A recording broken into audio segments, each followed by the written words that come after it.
তৈরি করে চাঁদা আদায় বৈষম্য বিরোধীদের খুব সহজ স্বাভাবিক একটি গুণ। এতদিন এই চাঁদাবাজিতে বৈষম্য বিরোধী আর এনসিপি নেতাদের নাম শোনা যেত। এবার যার নাম শোনা গেল তাতে ভিমরি খাওয়ার অবস্থা হয়েছে। অধ্যাপক ইউনূস 13 আগস্ট মালয়েশিয়া থেকে বাংলাদেশে ল্যান্ড করেই শুনলেন তারই এক সহকর্মী মব তৈরি করে চাঁদাবাজির মূল পরিকল্পনাকারী।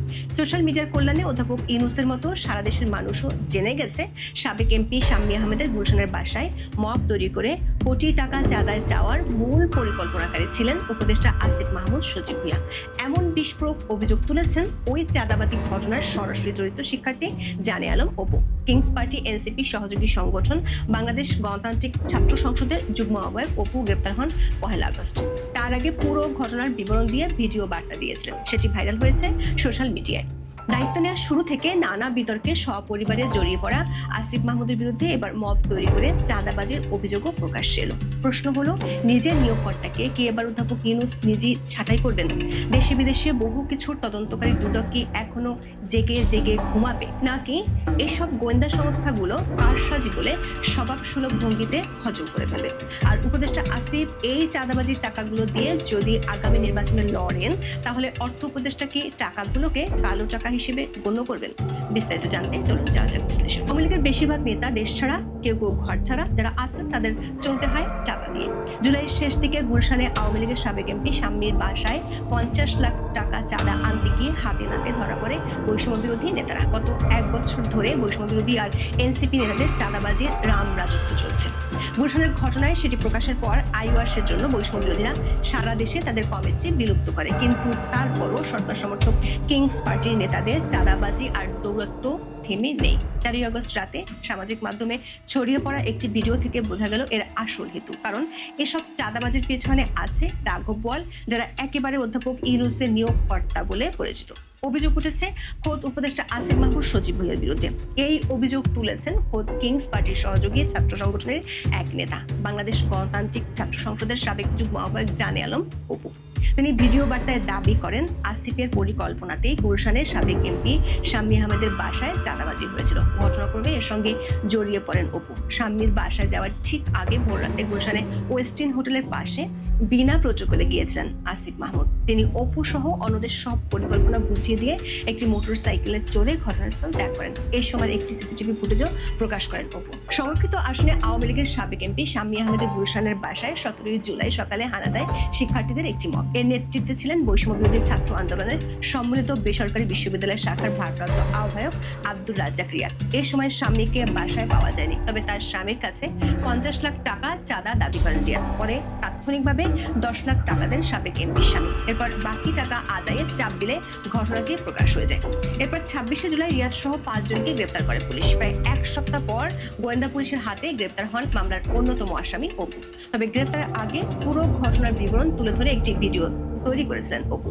বন্ধুদের বলেছিলেন গ্রেপ্তার হওয়ার পর সেটি যেন অনলাইনে প্রকাশ করা হয়। অবশেষে 13 আগস্ট সোশ্যাল মিডিয়ায় ভাইরাল হয়েছে ভিডিওটি। অপু দাবি করেন 17 জুলাই শাম্মী আহমেদের বাসায় হানা দেয় কিছু আগে অভিযান তদারক করতে গুলশানের সরকারি কোনো প্রোটোকল ছাড়াই হাজির হন উপদেষ্টা আসিফ মাহমুদ। এমনকি তিনি অপুর সঙ্গেও কথা বলেন। সবকিছু বুঝিয়ে দেওয়ার পর হেলমেট মাথায় একটি মোটর সাইকেলে চড়ে ঘটনাস্থল ত্যাগ করেন। এরপরে সাবেক এমপির বাসায় রিয়াদের নেতৃত্বে হানা দেয় একদল ছাত্রের মব। এই অভিযানের বিষয়টি স্থানীয় পুলিশকে জানানো হয়েছিল বলে দাবি করেছেন অপু। ভিডিওতে তিনি বলেন, সকালের অভিযানে বাসাটিতে তন্ন তন্ন করে তল্লাশি চালানো হয়। সে সময় স্বামীকে পাওয়া না গেলেও বিভিন্ন নমুনা থেকে বোঝা যাচ্ছিল তিনি সেখানে ছিলেন। অপুর সন্দেহ চাঁদা নেওয়ার জন্যই পরিকল্পিতভাবে আগে থেকে কেউ অভিযানের তথ্য ফাঁস করেছিলেন। এজন্যই পালাতে সক্ষম হন স্বামী। বাসার তল্লাশির পরে শুরু হয় আসল নাটক। পুলিশ ও শিক্ষার্থীদের চলে যেতে বলে রিয়াদ। এরপর অপুকে নিয়ে তিনি আবার স্বামীর বাসায় যান। সাবেক এমপির কাছে দাবি করেন 1 কোটি টাকা। ভিডিওতে অপু বলেন এভাবে চাঁদা চাওয়ার ঘটনায় তিনি বিস্মিত হয়ে পড়েন, কিন্তু সাবেক এমপি স্বামীর সঙ্গে দর কষাকষি চালিয়ে যান রিয়াদ। এক পর্যায়ে 50 লাখ টাকায় সমঝোতা হয়। তাৎক্ষণিকভাবে দেওয়া হয় 10 লাখ টাকা। কথা ছিল 2 দিন পরে আরো 40 লাখ দেওয়া হবে। বাসা থেকে বেরিয়ে অপু চাঁদাবাজি নিয়ে ক্ষোভ জানালে রিয়াদ বলেন 1 কোটি টাকা আদায়ের নির্দেশটি দিয়েছেন চক্রের মূল নেতা উপদেষ্টা আসিফ মাহমুদ। 35 মিনিটের ভিডিওতে আসিফের আকস্মিক প্রতিপত্তি ও বিত্তবয়বের বেশ কিছু উদাহরণ তুলে ধরেন অপু। এমনকি ঢাকায় আসিফের পাশাপাশি হান্নান মাসুদের মতো শীর্ষ এনসিপি নেতারাও মবের মাধ্যমে চাঁদাবাজিতে নেতৃত্ব দিচ্ছেন বলেও দাবি করেন তিনি। প্রতিটি ঘটনার প্রমাণ রয়েছে দাবি করে চ্যালেঞ্জ ছুড়ে দেন অপু। টাকা নেওয়ার সময় সিসিটিভি ফুটেজ সম্পর্কে বলেন যে 2.5 মিনিটের ভিডিও ভাইরাল করে রাতারাতি ভিলেন বানানো হলো। তাদের কাছে চ্যালেঞ্জ, সৎ সাহস থাকলে আগের রাতের সিসিটিভি ফুটেজ প্রকাশ করেন, দেখি কে ফোন করছেন, কার ফোনের সামনে ওই বাসা থেকে বের হয়েছেন, যে আইনশৃঙ্খলা বাহিনীর সঙ্গে অভিযানে গেলাম সেখানে আমাদের মধ্যে কি কথা হয়েছিল সেগুলো প্রকাশ করুন। জানে আলম অপুকে 1 আগস্ট রাজধানীর ওয়ারি থেকে গ্রেপ্তার করে গোয়েন্দা পুলিশ। এর আগে 26শে জুলাই তাকে সংগঠন থেকে বহিষ্কারের কথা জানায় গণতান্ত্রিক ছাত্র সংসদ। সে সময় ফেসবুকে এক পোস্টে অপু লেখেন, প্রথমত আমি গ্রেপ্তার হইনি, দ্বিতীয়ত আমি কোথাও চাঁদাবাজিও করি নাই, আজকের গুলশানের ঘটনায় আমি কোনোভাবেই জড়িত ছিলাম না। গুলশানের প্রকৃত ঘটনা সবার সামনে তুলে ধরার কথাও সে সময় জানিয়েছিলেন অপু। দর্শক, অপুর অভিযোগকে ফেলে দেওয়ার সুযোগ নেই। গত মার্চ থেকে প্রতি মাসে দেশের কোনো না কোনো জায়গায় এনসিপি থেকে পদত্যাগের খবর আসে। অভিযোগ দলীয় নেতাদের চাঁদাবাজি। আবার উপদেষ্টা আসিফ মাহমুদের বিরুদ্ধে এরই মধ্যে অভিযোগ আর কেলেঙ্কারি প্রমাণের পাহাড় জমেছে। প্রশ্ন হলো, একের পর এক গুরুতর অভিযোগ ওঠার পরেও কি করে বহাল তবিয়তে ক্ষমতার চেয়ারে আছেন উপদেষ্টা আসিফ মাহমুদ সচিব ভূঁইয়া। যুব ক্রীড়া উপদেষ্টা হিসেবে নিয়োগ পাওয়ার পর 2024 সালের 11 আগস্ট সচিবালয়ের প্রথম অফিস করেন আসিফ মাহমুদ। চেয়ারে বসে বড় গলায় তিনি সাংবাদিকদের বলেছিলেন, পুরো দেশের সিস্টেম বদলে দিতে চান, দুর্নীতিকে শেষ করে দিবেন। এরপর 16 আগস্ট শ্রম কর্মসংস্থান মন্ত্রণালয়ের উপদেষ্টারও দায়িত্ব পান আসিফ মাহমুদ। ওই মন্ত্রণালয় তার হাতে ছিল 10 নভেম্বর পর্যন্ত। দায়িত্ব পুনর্বণ্টনের পর 10 নভেম্বর তিনি হয়ে যান স্থানীয় সরকার, পল্লী উন্নয়ন ও সমবায় মন্ত্রণালয়ের উপদেষ্টা। একই সঙ্গে আছেন যুব ক্রীড়া উপদেষ্টার দায়িত্ব। ছাত্র থেকে রাতারাতি সরকার উপদেষ্টা বনে যাওয়া আসিফ মাহমুদের প্রভাব ও দূরত্ব বাড়তে সময় লাগেনি। কেবল তিনি নন, পরিবারের সদস্যদের বিরুদ্ধেও নিয়মিত বিরোধিতা আসছে গুরুতর অভিযোগ। তার বাবার দাপটে ত্রাসের রাজত্ব কায়েম হয়েছে কুমিল্লার মুরাদনগরে। ক্ষমতার চেয়ারে বসার প্রথম দিন দুর্নীতি সিস্টেম বদলে দেওয়ার ঘোষণা দেয়া আসিফের হেলিকপ্টারে চড়ে কম্বল বিতরণের বিলাস ব্যাপক সমালোচনার জন্ম দেয় 4 মাসের মধ্যে। গত বছরের 17 নভেম্বর প্রকল্প বাস্তবায়নের ক্ষেত্রে সব ধরনের দুর্নীতি ও স্বজনপ্রীতি বন্ধ করতে কর্মকর্তাদের নির্দেশ দেন স্থানীয় সরকার উপদেষ্টা। এর 5 মাস পরে খবর বের হয় কুমিল্লা এলজিডির ঠিকাদারি লাইসেন্স নিয়েছেন আসিফের বাবা বিল্লাল হোসেন। বিষয়টি নিয়ে আলোচনা সমালোচনার মুখে বাতিল করা হয় সেই লাইসেন্স। অন্যদিকে আসিফের পিএস মোয়াজ্জেম হোসেনের বিরুদ্ধে দুর্নীতির মাধ্যমে প্রায় 400 কোটি টাকা আয়ের অভিযোগ ওঠে। মোয়াজ্জেমকে পরে অব্যাহতি দেওয়া হলেও তার বিরুদ্ধে তদন্ত চলছে দুদকে। তার বিদেশে যাওয়ার নিষেধাজ্ঞা এবং এনআইজি ব্যবহার বন্ধে নিষেধাজ্ঞাও দেওয়া হয়েছে। সম্প্রতি বাংলাদেশের অনুসন্ধানে ক্ষমতার পট পরিবর্তনের 1.5 মাসের মধ্যে মুরাদনগরে আসিফের বাবার দৌরত্বের ভয়ঙ্কর একটি ঘটনা তুলে ধরা হয়। 2024 সালের 17 সেপ্টেম্বর স্থানীয় আকুবপুর ইয়াকুব আলী ভূঁইয়া পাবলিক উচ্চ বিদ্যালয়ের ভারপ্রাপ্ত প্রধান শিক্ষক শিখা রানীকে মবের মাধ্যমে অপসারণের নেতৃত্ব দেন আসিফের বাবা। শিখা রানীকে নির্যাতনের ঘটনা সে সময় ছড়িয়ে পড়েছিল সামাজিক যোগাযোগ মাধ্যমে। এরপর নিজেই প্রধান শিক্ষকের চেয়ার দখল করেন বিল্লাল হোসেন। দর্শক, গত বছরের 25শে ডিসেম্বর দিনাজপুরে এক সমাবেশে আসিফ মাহমুদ সবাইকে আল্লাহর ওয়াস্তে দুর্নীতি, চাঁদাবাজি ও দখলদারিত্ব থেকে দূরে থাকার আহ্বান জানিয়েছিলেন। প্রশ্ন হলো, গুলশানের ঘটনা ফাঁস হওয়ার পর আসিফকে কিভাবে সামলাবেন অধ্যাপক ইউনূস? অন্তর্বর্তী সরকার প্রধান উপদেষ্টা কি তার নিয়োগকর্তাদের দুর্নীতি হ্রাস টানতে মনোযোগী হবেন, নাকি ডক্টর মোহাম্মদ ইউনূসকে প্রধান উপদেষ্টা করার ক্ষেত্রে গুরুত্বপূর্ণ ভূমিকা রাখার প্রতিদান হিসেবে সুদে আসলে দিয়ে যাবেন? এখন এ পর্যন্ত একটি ঘরোয়া আড্ডায় একজন বিশ্ববিখ্যাত আইনজীবী এবং আরেকটি বিশ্বখ্যাত সংবাদ সংস্থার সাবেক পলিটিক্যাল অ্যানালিস্ট, এই দুজনের সঙ্গে আমার আলাপ। আমাকে নিয়ে গেলেন সেখানে আর এক ব্যক্তি। কুশল বিনিময়ের পরই প্রথম জিজ্ঞেস করলেন যে হুইজ শেখ হাসিনা। আমি তো কিছুটা অপ্রস্তুত যে শেখ হাসিনাকে এটা কিংবা জানেন না। তাই বললাম যে স্বাধীন সার্বভৌম একটা দেশ আছে, বাংলাদেশ না, এই বাংলাদেশের নাগরিক। দ্বিতীয় প্রশ্ন করলেন what is her legal status, তার আইনগত স্ট্যাটাসটা কি। আমি বললাম তিনি বাংলাদেশের নির্বাচিত প্রধানমন্ত্রী।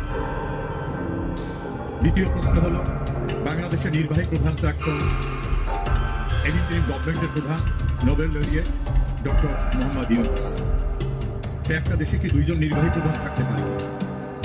তাদের এই প্রশ্নের জবাবে আমি বললাম যে বাংলাদেশের লিগালি ইলেক্টেড যে প্রসেস, যেটা কনস্টিটিউশনের আওতায় হয়, সেই প্রসেসের মধ্য থেকে শেখ হাসিনা প্রধানমন্ত্রী নির্বাচিত হয়েছেন এবং বাংলাদেশের সংবিধানের 55 অনুচ্ছেদ থেকে 57 অনুচ্ছেদের বিষয়গুলি তাদেরকে আমি পড়ে শোনালাম। সেখানে কিভাবে সরকার গঠন হবে, সরকার প্রধান কে হবে, সরকার প্রধানের পদ অর্থাৎ প্রধানমন্ত্রীর পদ কিভাবে শূন্য হয়, সে বিষয়গুলি তাদের ব্যাখ্যা করলাম। দ্বিতীয় কোশ্চেন ছিল আমাকে যে in that case under what legal status Nobel laureate doctor Mohammad Yunus is performing the function executive function of the government. আমার কাছে তাদের এই যে প্রশ্নটা ছিল যে তাহলে কোন আইনের আওতায়, কোন আইনের অধীনে নোবেল লরিয়েট ডক্টর ইউনুস বাংলাদেশের নির্বাহী কাজ চালাচ্ছেন। আমি বললাম এটা সম্পূর্ণরূপে আইনের পরিপন্থী। আমি দ্বিতীয়বার আবার বাংলাদেশের সংবিধানের প্রথম থেকে কয়েকটি গুরুত্বপূর্ণ অনুচ্ছেদ পড়ে শুনিয়ে বললাম যে supreme law of the land, that is the supreme law of Bangladesh is its constitution. বাংলাদেশের সর্বোচ্চ আইনটা হচ্ছে সংবিধান, এবং সেই সংবিধানের আইনের 7 অনুচ্ছেদে মানুষের ক্ষমতার কথা বলা হয়েছে। 7-এর 2 অনুচ্ছেদে এই সংবিধানের পরিপন্থী কোনো আইন করা যাবে না, কোনো ব্যবস্থা করা যাবে না, সেটা বলা হয়েছে। যদি করা হয় তাহলে সেটা যতটুকু সংবিধানের সঙ্গে সাংঘর্ষিক ততটুকু বেআইনি হিসাবে গণ্য হবে, এবং যদি এরকম কাজ কেউ করে তাহলে সংবিধানের 7-এর এ অনুচ্ছেদ অনুযায়ী তার কৃতকর্মকে রাষ্ট্রদ্রোহিতা হিসাবে গণ্য করা হবে এবং সেটা ফৌজদারি অপরাধ হিসাবে গণ্য হবে। ওনাদের প্রশ্ন ছিল তাহলে শেখ হাসিনা কেন বাংলাদেশে না? আমি বললাম যে একটা মবের কারণে তাকে দেশ ছাড়তে বাধ্য করেছে তার নিরাপত্তার দায়িত্বে যারা ছিল। ওনাদের একটি প্রশ্ন ছিল যে ওনারা শুনেছেন যে শেখ হাসিনা পালিয়ে গেছে। আমি বললাম যে এটা রং ইনফরমেশন, শেখ হাসিনা পালিয়ে যান নাই। যদি কেউ পালান তাহলে প্রধানমন্ত্রীর নিরাপত্তার দায়িত্বে থাকা বিশেষ যে বাহিনী এসএসএফ, স্পেশাল সিকিউরিটি ফোর্স, কখনো কখনো একটা পার্টে কাজ করে প্রেসিডেন্ট গার্ড রেজিমেন্টের একটা অংশ, তারা মিলে ওনাকে যথাযথ সেলুট দিয়ে সম্মান দিয়ে সশস্ত্র বাহিনী বিমানে করে তাকে বাইরে নিয়ে যাবে কেন? উনি যদি পদত্যাগী করেন আর প্রধানমন্ত্রী না থাকেন তাহলে ওনার নিরাপত্তা কেন প্রধানমন্ত্রীর নিরাপত্তার জন্য যে বিশেষ বাহিনী তারা দেবে? বাংলাদেশে তো আরো সাবেক প্রধানমন্ত্রী ছিলেন, সাবেক রাষ্ট্রপতি ছিলেন, তাদের তো দেন না।